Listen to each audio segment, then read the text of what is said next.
Praise lord. దేవుని నామానికి స్తోత్రములు. అందరికీ వందనాలు. అందరూ ఎలా ఉన్నారండి? బాగున్నారా? దేవుని కృపను బట్టి బాగున్నారని నేను అనుకుంటున్నాను. నా లైవ్ కొంచెం డిస్టర్బ్ అయింది. నేను లైవ్కి రాలేని స్థితిలో ఉన్నాను. అందరి గురించి నేను ప్రేయర్ చేస్తున్నాను. మీరు నా గురించి, నా ఆత్మీయ ఎదుగుదల గురించి, ఆత్మీయంగా నేను కట్టబడాలని నా కొరకు కూడా ప్రార్థన చేయండి. ఒక చిన్న మాటలు కొన్ని మాట్లాడుకుందాము. అదేంటంటే, అందరూ ఆత్మీయ స్థితి బాగానే ఉందా? అందరూ ప్రతిరోజు ప్రేయర్ చేసుకుంటున్నారా? పగలంతా ఉద్యోగాలని, వ్యాపారాలని ఉండి సాయంత్రం అయ్యేసరికి ప్రార్థించుకోలేని స్థితిలో ఉంటున్నారా? దయచేసి జ్ఞాపకం చేసుకోండి. ఆయనని ఎన్నడూ విడిచిపెట్టొద్దు. నువ్వు ఏ రోజైతే ప్రార్థన చేసుకోలేదో ఆ రోజు దుష్టుడు పొంచి ఉంటాడు. అంటే నీకేదో చేయాలని, అపకారం చేయాలని కాదు, మన ఆత్మీయ స్థితిని పడగొట్టడానికి దుష్టుడు పొంచి ఉంటాడు. కాబట్టి మనము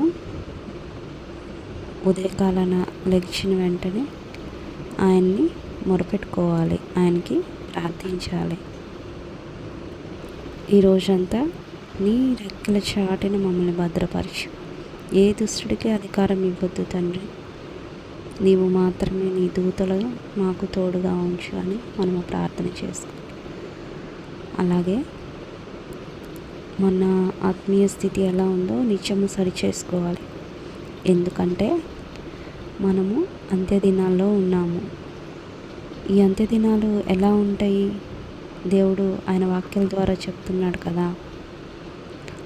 ఏర్పరచబడిన వారి సైతము పడిపోయే రోజులు ఇవి అని ఆయన వాక్యాలు ఉన్నాయి కదా. కాబట్టి ఏర్పరచబడిన వారంటే ఎవరు? ఎంతో మంచి వాళ్ళు, ఎంతో ఆత్మీయంగా కట్టబడిన వాళ్ళు. వీళ్ళు వాక్యం చెప్తే ఇంకా మనకి తిరుగులేదు అని అనుకున్న వాళ్ళ సైతము పడిపోయే రోజులు. కాబట్టి మనము ఒక మనుష్యుని పోలి నడుచుకోవద్దు, ఒక దైవజనుని పోలి నడుచుకోవద్దు. ఎందుకంటే ఈ అంత్య దినాల్లో త్రోడేళ్ళ స్వభావం కలిగిన వాళ్ళు, అంటే త్రోడేళ్ళ వంటి మనస్తత్వం కలిగిన వాళ్ళు కూడా వస్తారు అంత్య దినాల్లో అని మనం చదివి ఉన్నాం బైబిల్లో. కాబట్టి మనం ఒక మనుషుని పోలి నడుచుకోవద్దు, మనము ఒక పాస్టర్ని పోలి నడుచుకోవద్దు. మనం ఎవరిని పోలి నడుచుకోవాలి? మన యేసయ్యని పోలి నడుచుకోవాలి. ఆయన ఈ లోకానికి వచ్చాడు, ఆయన ఈ లోకంలో ఎలా జీవించాడు అది చూడాలి. ఆయన త్యాగాన్ని మనం చూడాలి, ఆయన ప్రేమని చూడాలి. ఆయన తన తండ్రి మాటకి ఎలా లోపడ్డాడో మనము అది చూడాలి. అంతేకాని పాస్టర్ గారే తాగుతున్నారు, నేను తాగితే ఏమైంది అని పాస్టర్ గారిని పోలి మనం నడుచుకోవద్దు. ప్రియమైన అన్నలు, దయచేసి మన ఆత్మీయ స్థితి ఎలా ఉందో గమనించుకోండి. దుష్టుడు మన ఆలోచనలో క్రియ చేస్తున్నాడు. కాబట్టి మన ఆలోచనలు దేవునికి మహిమకరంగా ఉన్నాయా? మన ఆలోచనలు పాపం ఉందా? అసలు మనము ఒక వ్యర్థకరమైన ఆలోచన నుండి జయ జీవితాన్ని కలిగి ఉన్నామా అని మొదట మనల్ని మనం పరిశీలించుకుందాము. కాబట్టి మనము అన్ని విషయాల్లో పరిశుద్ధంగా ఉండాలి అని దేవుడు కోరుకుంటున్నాడు. నువ్వు ఏ తప్పు చేయకపోవచ్చు, వ్యభిచారం చేయకపోవచ్చు, దొంగతనం చేయవచ్చు, చేయకపోవచ్చు, అబద్ధాలు ఆడకపోవచ్చు, ఇంకా ఏది సమస్తము నువ్వు పరిశుద్ధంగా ఉండొచ్చు, కానీ నీ తలంపులు, నీ ఆలోచనలు ఎవరు చూడట్లేదు అని అనుకోవద్దు. తండ్రి అయినా మన తండ్రి ఎవరు? మన యేసయ్య చూస్తున్నాడు అని గుర్తెరగండి. కాబట్టి మన ఆలోచనలో కూడా మనము జయ జీవితం కలిగి ఉండాలి.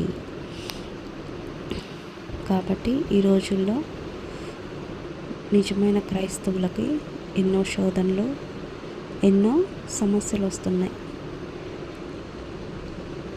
వాటి విషయము మనము జయ జీవితం పొందుకోవాలంటే మనము నిత్యము ప్రార్థన అనే ఆయుధము ఎంతో అవసరమై ఉన్నది. ప్రార్థన వలనే సమస్త కార్యాలను మనము జయించగలుగుతాము.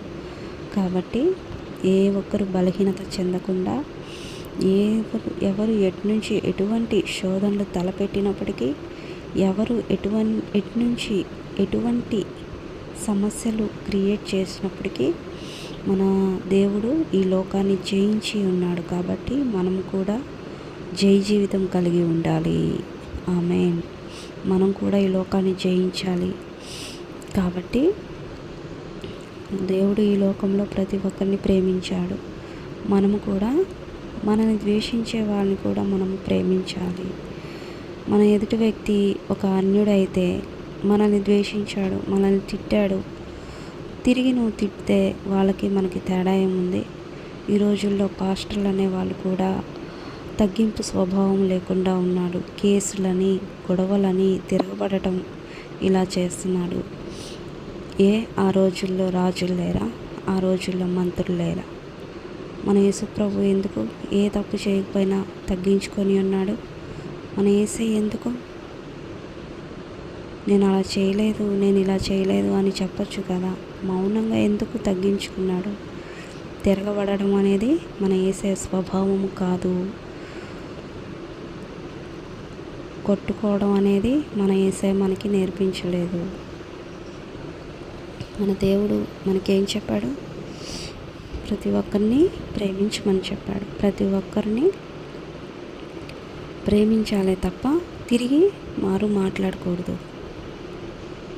ఒకవేళ నిన్ను ఎవడన్నా కొట్టాడే అనుకో, అది నీకు ఒక మహిమ అని నువ్వు గుర్తెరగాలి. నన్ను కొట్టాడని నువ్వు ఇంకో 4 దెబ్బలేస్తే దేవుడికి అది సంతోషమే. నీవు దేవుని నిమిత్తము హింసించబడ్డావు. అపోస్తలుల నాడు ఎంతగా ద్వేషించబడ్డారు. రాళ్లతో కొట్టబడ్డాడు, కొరడాలతో కొట్టబడ్డాడు.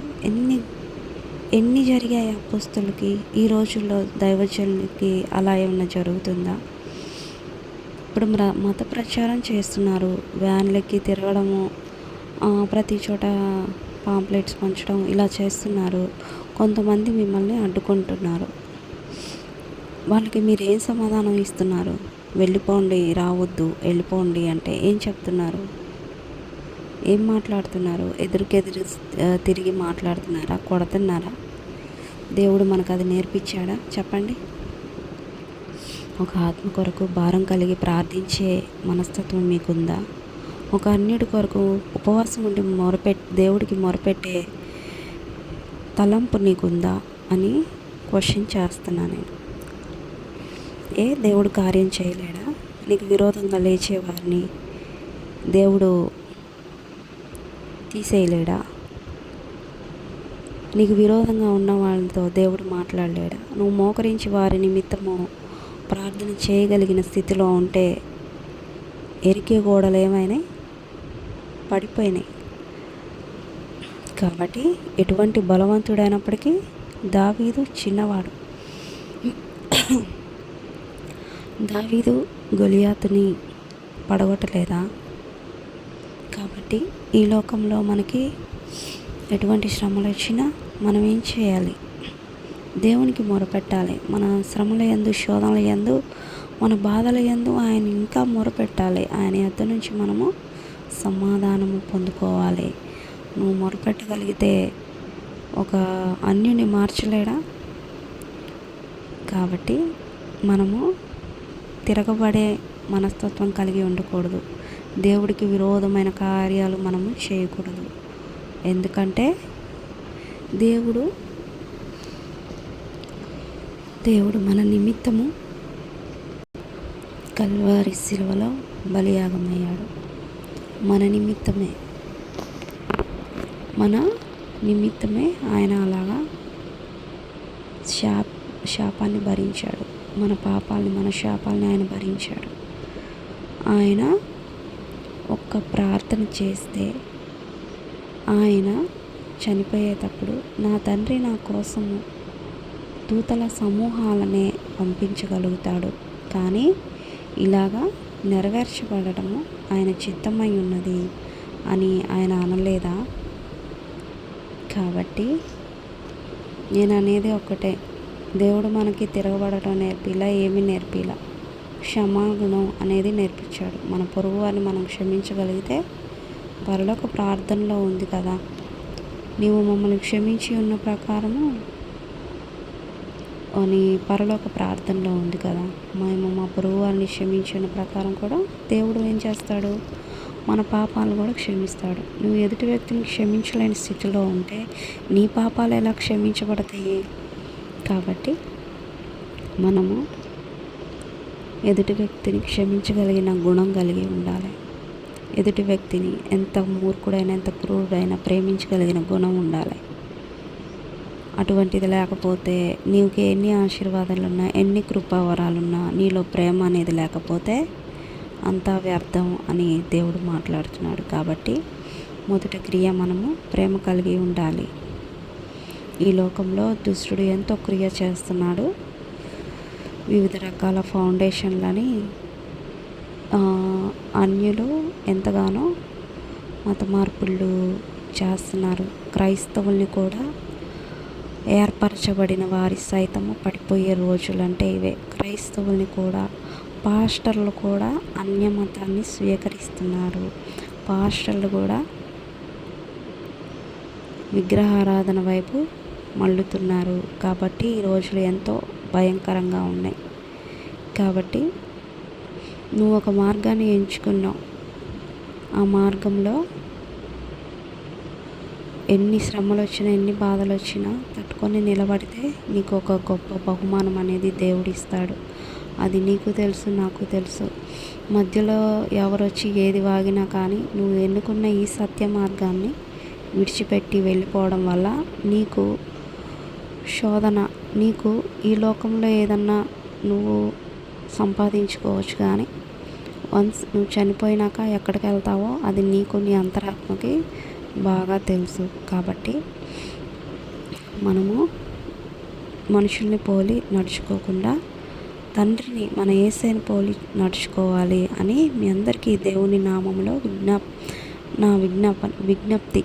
కాబట్టి ప్రతి ఒక్కరము అన్ని విషయాల్లో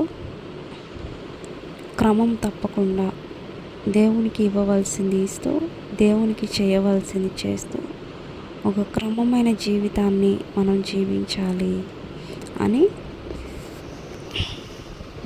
నేను కోరుకుంటున్నాను. మనము మన పొరుగువారిని ఒక మనస్తత్వాన్ని మార్చాలంటే అది ఏదైనా సరే ఒక ప్రేమతో మాత్రమే మార్చగలుగుతాం. దేవుడు అందుకే మొదటిది, అన్నిటికన్నా శ్రేష్టమైనది ప్రేమ అంటున్నాడు. కాబట్టి మనము మన పొరుగు వారి పట్ల ఎంతో ప్రేమ కలిగి ఉంటే, వీళ్ళు ఫర్ ఎగ్జాంపుల్ చెప్తున్నా, ఒక చిన్న ఎగ్జాంపుల్ చెప్తాను. ఒక 2 స్టేర్స్ బిల్డింగ్ ఉంది. ఆ 2 స్టేర్స్ బిల్డింగ్ పైన అన్యుడు ఉంటాడు, కింద మన యేసయ్యని నమ్ముకున్న ఒక విశ్వాసి ఉన్నాడు. ఆ అన్యుడు అతను రోజు స్టెప్స్ ఎక్కుతా పైకి వెళ్తా, వీళ్ళది డస్ట్బిన్ ఉంటుంది కింద, దాన్ని కాలుతో కొట్టి ఎక్కుతాడు, పైకెక్కి వెళ్ళిపోతాడు. ఇప్పుడు నీవు దేవుణ్ణి నమ్ముకున్న వాడివైతే ఏం చేయాలి? ఏ ఆగురా, ఏంటి డస్ట్బిన్ కొట్టెళ్తున్నావు? ఎవడు తీస్తాడు అది? ఎందుకు కొట్టెళ్దాం? నీకంటే మేమంతా చిన్న చూపు అది ఇదా అని వాగుతాడు. వాగడు. కానీ అతను ఏం చేస్తున్నాడంటే ఆ డస్ట్బిన్లో చెత్త అంతా తీసి డస్ట్బిన్లో వేసి మళ్ళీ దాని స్థానంలో దాన్ని పెడతాడు. అది ఈయన ఈ స్టెప్స్ ఎక్కే వెళ్ళే అన్యుడు చూసి గమనిస్తాడు. 2 days సెకండ్ డే కూడా అంతే చేశాడు. డస్ట్బిన్ మెట్లు ఎక్కుతుంటే ఆడుందని పక్కన అది మళ్ళీ కారుతో కొట్టేసరికి ఆ చెత్త అంతా మళ్ళీ పడిపోయింది. నెక్స్ట్ డే కూడా మళ్ళీ ఆయన వచ్చి బయటకు వచ్చి మాట్లాడకుండా సైలెంట్గా చెత్త అంతా తీసి అక్కడ పెట్టి వెళ్ళాడు. 3rd డే కూడా అంతే చేశాడు. 4th డే కూడా అంతే చేశాడు. 5th డే కూడా అంతే చేశాడు. కానీ 6th డే కూడా అంతే చేద్దామని అనుకున్నాడు. కానీ రోజు నేను ఇలా చేస్తున్నా, ఆయన నన్ను ఒక్క మాట కూడా అనలేదు. నేను ఎందుకు ఇలా చేస్తున్నాను? ఆయన ఎందుకు నేను శ్రమ పెడుతున్నాను? ఆయన కనీసం మాట్లాడి నన్ను ఒక్క మాట కానీ ఏమీ అనలేదు అని తను బుద్ధి తెచ్చుకొని తన డోర్ కొట్టి పిలుస్తాడు. ఆయన ఏమన్నాడు తెలుసా? రండి బ్రదర్, లోపలికి రండి అంటాడు. పర్లేదు బ్రదర్ అంటే, పర్లేదు రండి బ్రదర్ అని తన ఇంట్లోకి పిలిచి తనకి ఒక మంచి కాఫీ ఇచ్చి కూర్చోబెట్టి కాఫీ ఇస్తాడు, వాటర్ ఇస్తాడు చక్కగా. ఆయన ఆశ్చర్యపోతాడు. బ్రదర్, నేను ఇలా రోజు ఇలా డస్ట్బిన్ కొట్టెళ్తాను, నా మీద మీకు కోపం లేదా అని అడుగుతాడు అన్యుడు. ఈయన ఏమన్నాడంటే, ఎందుకు బ్రదర్ కోపం? నేను కోపపడితే మీరు కోపపడతారు, అదేదో ఎవరొకళ్ళు తగ్గించుకుంటే ఏది ఉండదు కదా అని అంటాడు. కాబట్టి ఆయన మాటలకి ఎంతో హ్యాపీగా ఫీల్ అవుతాడు. ఫీల్ అయ్యి వాళ్ళిద్దరు అప్పటి నుంచి ఫ్రెండ్స్ అవుతారు. నేను ఇంత చేస్తున్నా, నన్ను లోపలికి పిలిచావు, మంచిగా కాఫీ ఇచ్చావు, మంచిగా మీ ఫ్యామిలీ చాలా మంచిది అని వాళ్ళలో ఉన్న ఓర్పుని చూశాడు. వాళ్ళలో ఉన్న ఒక ప్రేమను కూడా గమనించాడు. కాబట్టి ఈ స్టోరీ నుంచి మనం ఏం నేర్చుకోవాలంటే, మన ఎదుటి వ్యక్తి ఎడల ఎప్పుడైతే ప్రేమ కలిగి ఉంటామో ఓర్పు అనేది దానంతటా అదే వస్తుంది. కాబట్టి మనం ఎన్నడూ మన పొరుగు వారిని ద్వేషించకూడదు, దూషించకూడదు, వ్యర్థకరమైన మాటలతో మాట్లాడకూడదు. ఏదన్నా అన్నా ఓకే బ్రదర్, ప్రైజ్ లార్డ్ అని చెప్పేసి వచ్చేయాలి. నేనేమన్నా అంటున్నాడా? చెప్పు బ్రదర్. యేసుక్రీస్తు నిజమైన దేవుడు. మన కొరకు ఆయన తన రక్తాన్ని చిందించాడు. ఒక అమూల్యమైన రక్తము మన కొరకు చిందించబడినది. ఏ పాపం లేని రక్తము మన కొరకు చిందించబడి ఉన్నది బ్రదర్. అదే మన యేసుక్రీస్తు రక్తము. ఆయన ఒకానొక రోజు రాబోతున్నాడు, మేఘారూఢుడై వస్తున్నాడు బ్రదర్, సిద్ధపడదాం బ్రదర్ అని అను. ఏం మాట్లాడుతున్నావు బాయ్, పో అని ఒకటి చెంప మీద పెళ్ళుమని పీకాడనుకో, ప్రైజ్ లార్డ్ బ్రదర్ అని చెప్పేసేయండి. నిజం బ్రదర్, నమ్మండి అనండి. ఇంకొకటి కొడతాడు, ఇంకా వచ్చేసేయండి, ప్రైజ్ లార్డ్ అని చెప్పి దేవునికి అప్పగించేసి వచ్చేసేయండి. దేవుడు వాళ్ళ వంతు నెక్స్ట్ వాళ్ళ వంతు దేవుడు చూసుకుంటాడు. మీ పని ఏంటి? చెప్పడం, రాళ్ళ దెబ్బలు కొడతారా? కొట్టనివ్వండి. కాబట్టి మనము తిరుగుబాటు స్వభావం అనేది ఉండకూడదు. నేను కొన్ని సాక్ష్యాలు విన్నా. ఇంకొకటి ఏంటంటే, నా ఆత్మీయ తండ్రి జ్ఞానయ్య పాస్టర్ గారు ఉన్నారు. ఆయన మీటింగ్ ముగించుకొని గుంటూరు నుంచి అమరావతి వెళ్తున్నారు. వెళ్ళే మార్గంలో ఒక ట్రాక్టర్ గుద్దిందంట. ఈయన పడిపోయారు, బండి మీద నుంచి పడ్డారు.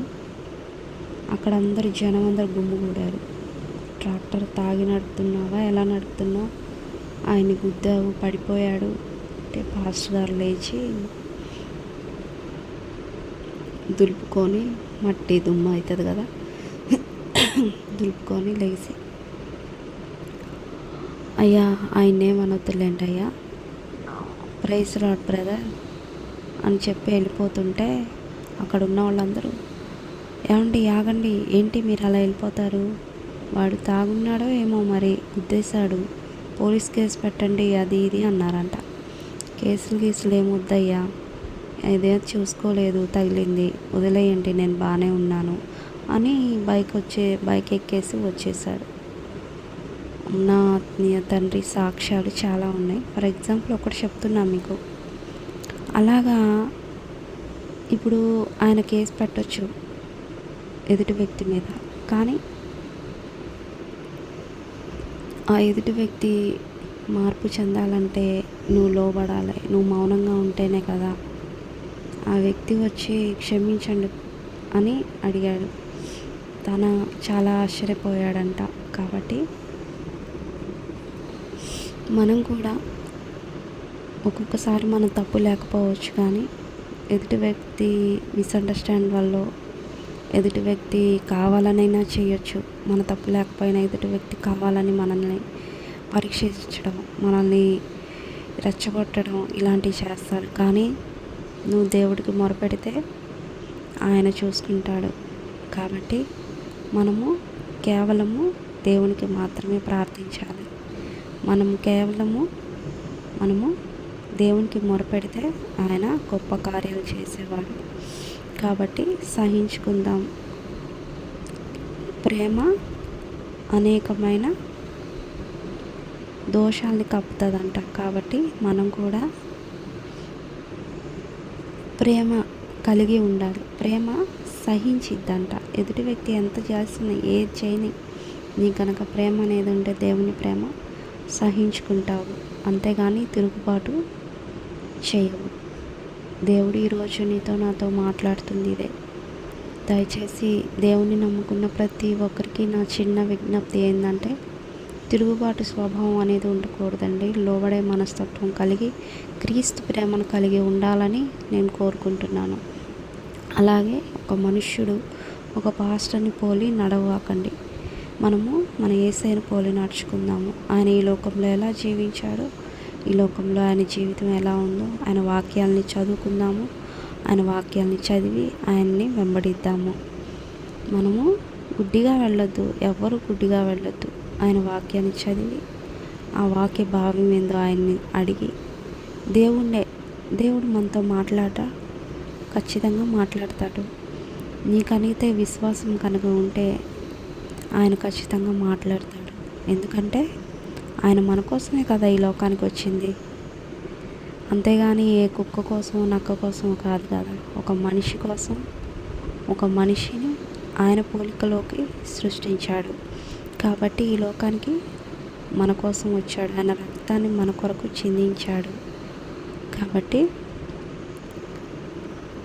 ఈరోజు ఈ మాటలు మీతో షేర్ చేసుకుంటున్నందుకు నాకు చాలా ఆనందంగా ఉంది. మన ఆత్మీయ జీవితాన్ని చాలా జాగ్రత్తగా కాపాడుకుందాం. మనము ఇక్కడే ఉండొద్దు. మనం ఎక్కడైతే ఉన్నామో మన ఆత్మీయ జీవితంలో అక్కడే ఉండొద్దు. దినదినము మనము ఫలించాలి.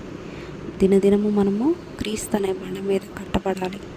దినదినము మనము నూతనంగా ఫలించాలి. ఆయన అద్భుతాలు, ఆశ్చర్యకార్యాలు మనం చూడాలి. ఆయనతో మనకున్న బంధము బలపడాలి అని దేవుని నామంలో ప్రతి ఒక్కరిని కోరుకుంటున్నాను. మీ అందరికీ వందనాలు. ఆమేన్. Praise lord.